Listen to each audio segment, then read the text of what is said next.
Break के बाद आप सभी का फिर से स्वागत है। अगली खबर है जहां बहराइच में शिक्षा विभाग में बड़ा घोटाला सामने आया है। सर्व शिक्षा अभियान की हजारों किताबें कबाड़ी के यहां रद्दी में बेचे जाने का मामला उजागर हुआ है। स्टॉक जांच में 13,595 किताबें गायब मिली हैं। मामले में बड़ी कार्रवाई करते हुए 4 कर्मचारियों पर गाज गिरी है और शिक्षा महकमे में हड़कंप मचा हुआ है। बहराइच में सरकारी स्कूलों के बच्चों तक पहुंचने वाली किताबें कबाड़ी की दुकान तक कैसे पहुंच गई, यही अब बड़ा सवाल बन गया है। स्टॉक के मिलान में खुलासा हुआ कि 13,595 की पुस्तकें रिकॉर्ड से गायब है।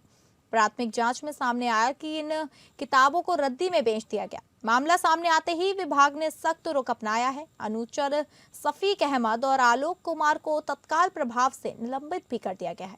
डीसी कम्युनिटी आशुतोष सिंह और अनुदेशक अतुल कुमार सिंह के खिलाफ बर्खास्तगी की कार्यवाही भी शुरू कर दी गई है। इतना ही नहीं, पूरे प्रकरण में बीएसए स्तर पर भी लापरवाही की जांच की जा रही है। सूत्रों की माने तो आगे और भी बड़ी कार्रवाई हो सकती है। सरकारी योजनाओं के तहत बच्चों के भविष्य के लिए आई किताबें अगर रद्दी में बिकने लगे तो यह सिर्फ लापरवाही नहीं बल्कि व्यवस्था पर भी बड़ा सवाल है। फिलहाल 4 कर्मचारियों पर कार्रवाई हो चुकी है, लेकिन देखना होगा कि इस पूरे मामले में और कितने नाम सामने आते हैं।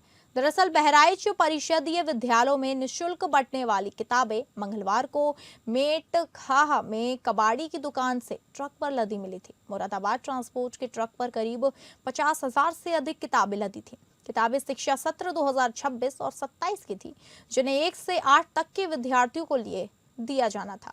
रामगांव पुलिस ने प्राथमिकी दर्ज कर ट्रक सीज कर दिया है। पुलिस के पहुंचने पर कबाड़ी दिलशाद और ट्रक चालक भाग गए। अब इस मामले में कार्रवाई हुई है।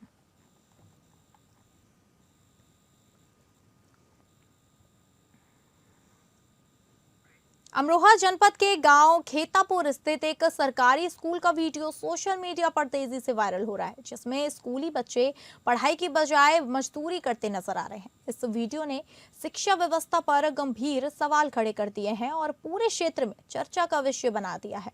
वीडियो रिकॉर्ड करने वाले युवक ने इसकी पुष्टि करते हुए बताया कि यह वीडियो 30 जनवरी 2026 का है। उन्होंने बताया कि यह वीडियो उन्होंने दूर से अपने मोबाइल कैमरे में रिकॉर्ड किया था, जिसमें बच्चे स्कूल परिसर में काम करते दिखाई दे रहे हैं।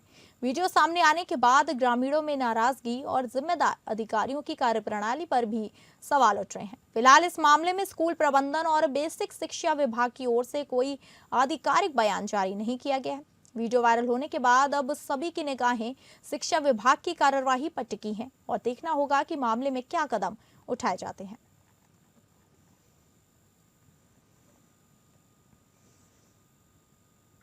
जबलपुर जिले की सिहोरा तहसील में गुरुवार रात करीब 9 बजे आपसी विवाद के बाद 2 पक्ष भिड़ गए। एक धार्मिक स्थल के बाहर लगी रेलिंग टूटने से लोग आक्रोशित हो गए। इसमें दोनों पक्षों ने एक दूसरे पर पथराव कर दिया। इसमें से कुछ लोगों के आंशिक घायल होने की सूचना है। सिहोरा तहसील में गुरुवार रात करीब 9 बजे आपसी विवाद के बाद 2 पक्ष भिड़ गए। एक धार्मिक स्थल के बाहर लगी रेलिंग टूटने से लोग आक्रोशित हो गए। इसमें दोनों पक्षों ने एक दूसरे पर पथराव कर दिया। इसमें कुछ लोगों के आंशिक घायल होने की भी सूचना दी गई है। पुलिस ने हल्का बल प्रयोग कर उपद्रवियों को खदेड़ा और आंसू गैस के गोले भी छोड़े। तनाव को देखते हुए मौके पर कलेक्टर राघवेंद्र सिंह और पुलिस अधीक्षक संपत उपाध्याय पहुंचे। अतिरिक्त बल तैनात किया गया है। पुलिस ने हालात नियंत्रण का दावा करते हुए जांच के बाद मामला दर्ज करने की बात कही है। घटना सिहोरा के वार्ड क्रमांक 5 की आजाद चौक की है, जहां पर दुर्गा मंदिर और मस्जिद आमने सामने है। रात को करीब 9 बजे मंदिर में आरती हो रही थी। उसी समय कुछ लोग मस्जिद में नमाज पढ़ने के लिए पहुंचे। तभी दोनों समुदाय के युवकों के बीच में किसी बात को लेकर कहासुनी हो गई। उपद्रवियों को नियंत्रित करने के लिए आंसू गैस के गोले छोड़कर भीड़ को तितर बितर किया गया। उसके बाद स्थिति नियंत्रण में आई। तनाव को देखते हुए क्षेत्र में बड़ी संख्या में बल तैनात किया गया। लोगों से घरों में रहने की अपील। घटना की जानकारी मिलते ही पुलिस अधीक्षक संपत उपाध्याय मौके पर पहुंचे।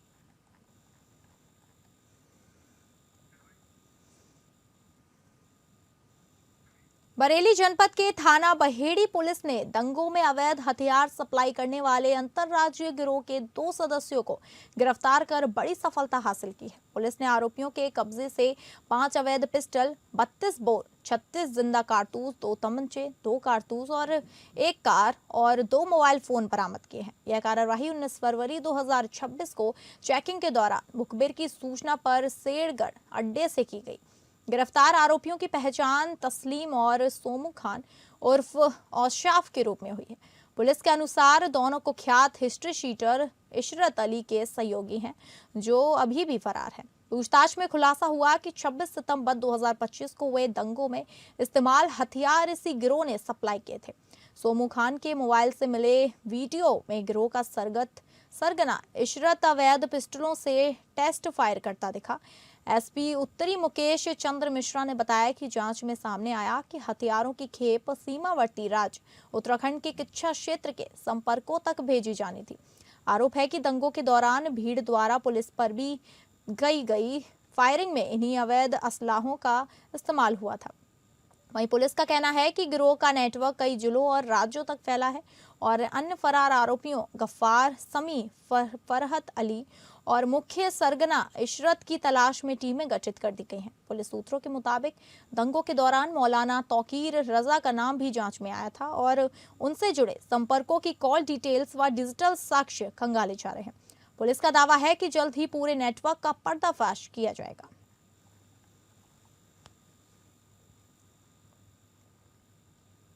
उत्तराखंड हाईकोर्ट समेत प्रदेश के सभी न्यायालयों और न्यायाधीशों की सुरक्षा का ऑडिट किया जाएगा।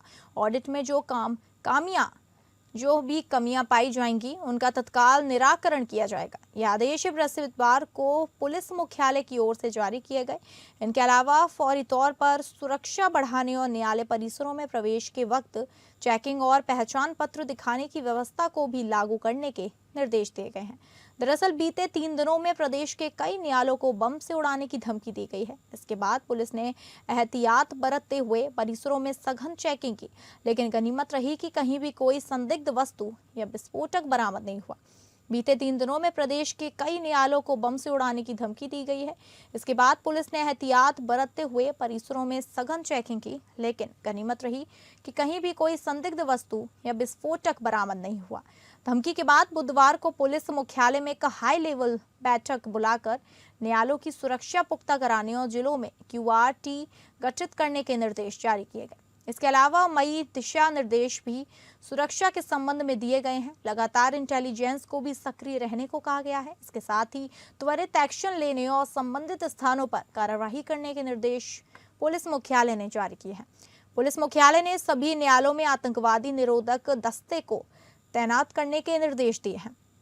इसके साथ ही परिसरों में QRT को भी तैनात किया जाएगा। सबसे महत्वपूर्ण ये है कि सभी न्यायालयों में कार्यवाही शुरू होने से पहले बम निरोधक दस्ते और डॉग स्क्वाड के माध्यम से चेकिंग की जाएगी। सब कुछ सामान्य होने के बाद ही न्यायालयों में कामकाज शुरू कराया जाएगा।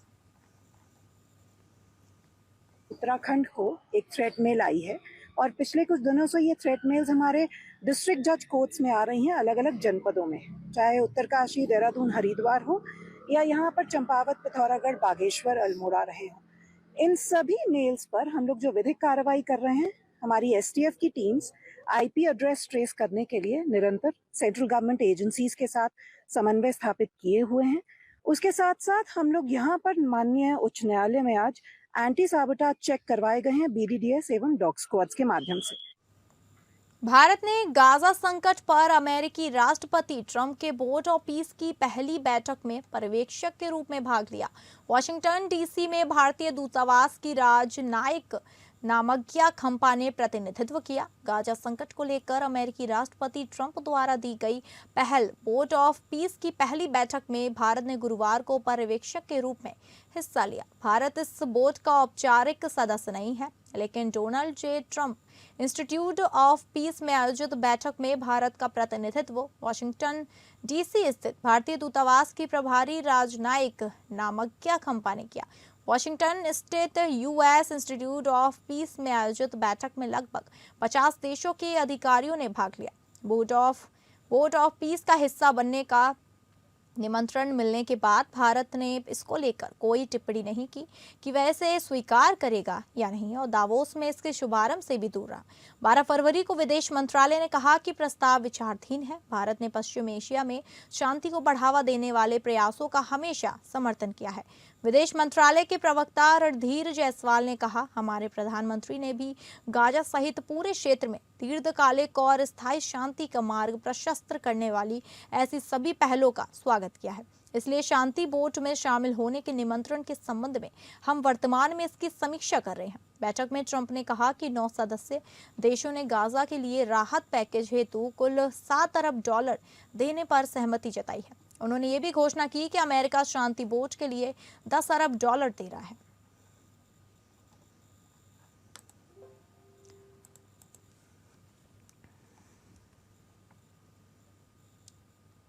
तो फिलहाल इस बुलेटिन में इतना ही। नमस्कार।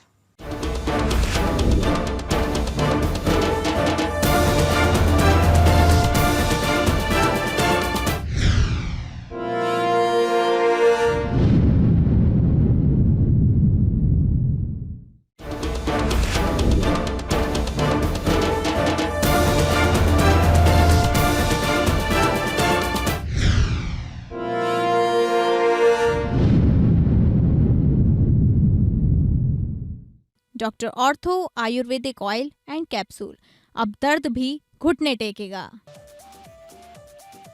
एआई समिट में यूथ कांग्रेस का प्रदर्शन। भारत मंडपम में अर्धनग्न होकर किया विरोध प्रदर्शन।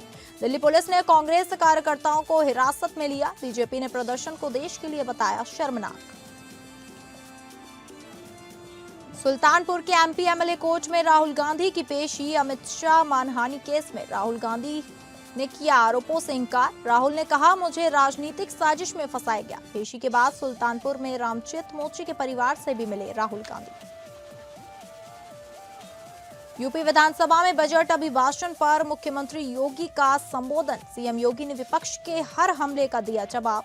सरकार की उपलब्धियां गिनाते हुए कहा, हमने भ्रष्टाचार पर रोक लगाई और सरकारी पैसों का लीकेज रोका। उत्तर प्रदेश को देश के टॉप 3 राज्यों में पहुंचाया। झारखंड विधानसभा में पेश किया गया अनुपूरक बजट। वित्त मंत्री राधाकृष्ण किशोर ने 6,450 करोड़ रुपए का अनुपूरक बजट किया पेश। विपक्ष ने अनुपूरक बजट को लेकर कसा तंज।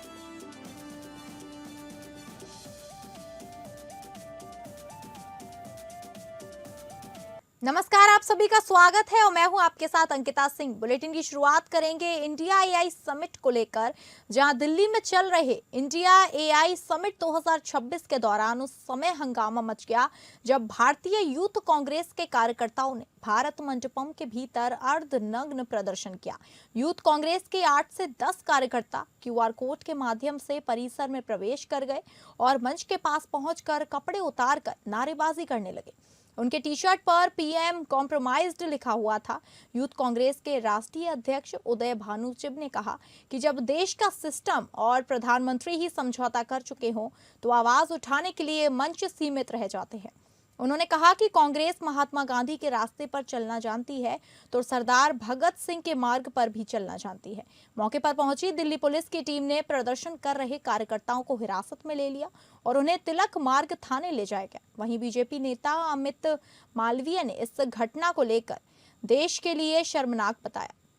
उन्होंने कहा कि जब भारत वैश्विक मंच पर तकनीकी नेतृत्व दिखा रहा है तब कांग्रेस ने सम्मान के बजाय बाधा उत्पन्न करने का रास्ता चुना है।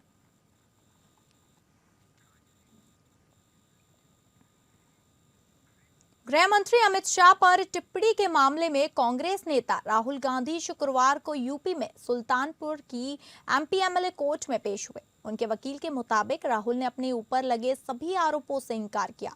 उन्होंने कहा कि यह केस राजनीतिक दुर्भावना के तहत दर्ज कराया गया है। इसमें कोई ठोस आधार नहीं है। पेशी के दौरान मौजूद वकीलों के अनुसार कोर्ट पहुंचने पर राहुल ने जज को हाथ जोड़कर प्रणाम किया। सुनवाई पूरी होने पर धन्यवाद भी कहा।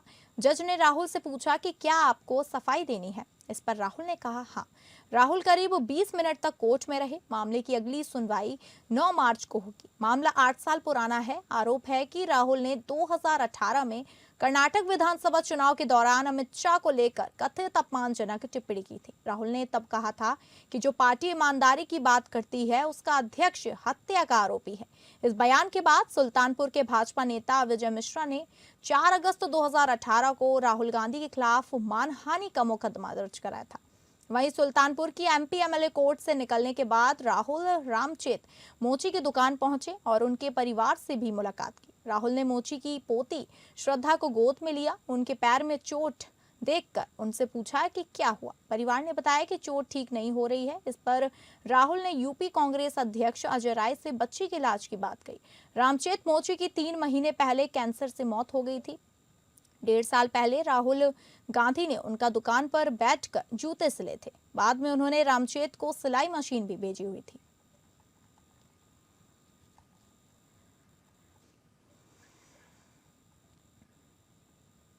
मुख्यमंत्री योगी आदित्यनाथ ने उत्तर प्रदेश विधानमंडल के बजट सत्र के अंतिम दिन बजट अभिभाषण पर हुई चर्चा पर सदन में जवाब दिया। मुख्यमंत्री ने विपक्षी दल समाजवादी पार्टी पर कटाक्ष करने के साथ नेता प्रतिपक्ष माता प्रसाद पांडे की भी चुटकी ली है। मैं सभी को हृदय से धन्यवाद देता हूं कि उन्होंने इस पूरी चर्चा को सार्थक बनाकर इस बात को साबित किया है कि वास्तव में लोकतंत्र की सर्वोच्च संस्था के रूप में विधायिका अपनी जिम्मेदारियों का निर्णय कर रहा है। उन्होंने कहा कि किसी भी समस्या का समाधान का रास्ता संवाद हो सकता है और संवाद के माध्यम से इस सदन में साबित किया गया कि मुझे लगता है कि जो भी एजेंडा था सदन का उसे पूरे एजेंट को सदन में पूरा किया जाए और एजेंट कैंपस सदन की कार्यवाही चले। मैं धन्यवाद दूंगा नेता प्रतिपक्ष माता प्रसाद पांडे जी को। उनकी सहायताओं की सफलता सबको आकर्षित करती है और वे स्वस्थ रहें। शिवपाल जी का श्राप उन पर ना लगे। सीएम योगी आदित्यनाथ ने कहा कि हमारे उत्तर प्रदेश का नागरिक देश के अंदर या दुनिया के अंदर कहीं जाता है तो दुनिया भरों से चेहरे सामने वाले का चेहरा चमकता है। हमारी नीतियों के कारण स्पष्ट नीति और शुद्ध नियत के नाते यह परिवर्तन देखने को मिला है। परिवर्तन का परिणाम है कि हम लोगों ने उत्तर प्रदेश को आज देश के अंदर टॉप 3 राज्यों के अंदर पहुंचाया है। उत्तर प्रदेश की बेसिक शिक्षा परिषद में पढ़ने वाली बेटियां नंगे पैर स्कूल जाती थी। 60% से अधिक बेटियां नंगे पैर जाती थी स्कूल।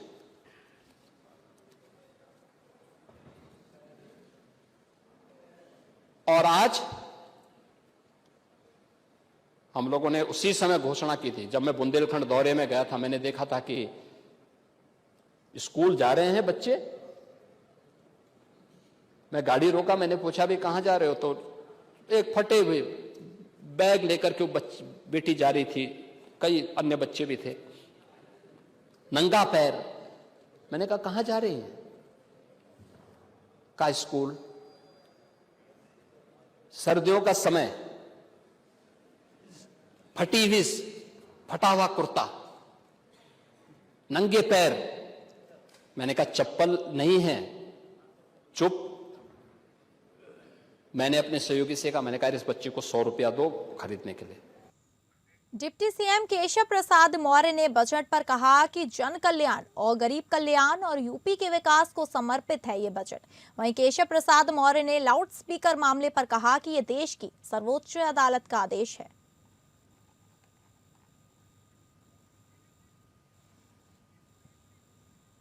बहुत सार्थक चर्चा हो रही, बहुत अच्छा काम हो रहा है और सरकार ने जो बजट प्रस्तुत किया है वह जन कल्याण, गरीब कल्याण, उत्तर प्रदेश के विकास को समर्पित है और आज पूरी उम्मीद है कि उसका बजट का पारण भी हो जाएगा और नए सिरे से जनप्रतिनिधि अपने क्षेत्र में जाकर के काम करेंगे।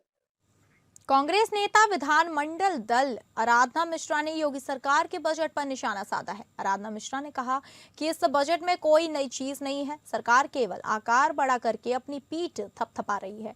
4% से भी कम बजट नई योजनाओं के लिए दिया जा रहा है। आराधना मिश्रा ने कहा कि अपने मैनिफेस्टो को पूरा करने का काम भी योगी सरकार ने बजट में नहीं किया। आराधना मिश्रा ने कहा कि राहुल गांधी नेता प्रतिपक्ष हैं और उनको धमकियां मिलना दुखद और लोकतंत्र के लिए गलत है, लेकिन सोशल मीडिया पर बयान देने वाले के खिलाफ सरकार ने कोई कार्यवाही नहीं की। अगर कार्यवाही नहीं होता है तो इसका मतलब है कि इसे सरकार का मूक समर्थन है।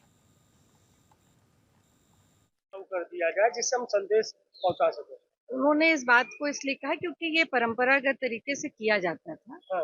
उन्होंने इस बात को सदन में रखा है। अब सरकार इस पर अपना जवाब देगी। क्या ये मैम लागू होना चाहिए आपको लगता है? देखिए, जो परंपरागत चीजें हैं हाँ। और यदि वो चीजें चली आ रही हैं लंबे समय से, हाँ। तो उस पर सरकार विचार करे, उसमें क्या दिक्कत है। बिहार विधानसभा में जारी बजट सत्र के बीच पटना हाईकोर्ट में 42 विधायकों के खिलाफ चुनाव में गलत जानकारी देने को लेकर याचिकाएं दायर की गई हैं। ऐसे में अदालत ने भी विधायकों से जवाब मांगते हुए नोटिस जारी किया है। आपको बता दें कि इन याचिकाओं पर अलग अलग तिथियों पर विभिन्न न्यायाधीशों की पीठ ने प्रारंभिक सुनवाई की है। ये याचिकाएं बिहार विधानसभा चुनाव के दौरान प्रस्तुत किए गए शपथ पत्रों और अन्य सूचनाओं की सत्यता पर सवाल उठाते हुए दायर की गई है। याचिकाकर्ताओं का आरोप है कि कई विजयी उम्मीदवारों ने अपने चुनावी हलफनामे में आपराधिक पृष्ठभूमि, संपत्ति के ब्यौरे और अन्य अनिवार्य जानकारियों का सही और पूरा खुलासा नहीं किया। आपको बता दें कि उक्त याचिकाएं विधानसभा अध्यक्ष प्रेम कुमार समेत सत्ता पक्ष और विपक्ष के कुल 42 विधायकों के खिलाफ दायर की गई हैं। यह पूरा प्रकरण बिहार की राजनीति में भूचाल ला सकता है। खास बात यह भी है कि संबंधित सीटों पर चुनाव हारने वाले प्रत्याशियों ने विजयी उम्मीदवारों के निर्वाचन को चुनौती देते हुए चुनाव प्रक्रिया में अनियमितता बरते जाने का भी आरोप लगाया है। मामले की आगे की सुनवाई अलग अलग तिथियों पर निर्धारित की गई है। अदालत द्वारा जारी नोटिस के जवाब के बाद प्रकरण की विस्तृत सुनवाई होगी। मामला को हम देखने के बाद ही कुछ कहेंगे। माननीय न्यायालय का मामला को पूरी तरह से हम लोग तो सदन में थे, पूरी जानकारी है नहीं, जानकारी प्राप्त करने के बाद बताएंगे। तो वक्त हो चला एक छोटे से ब्रेक का।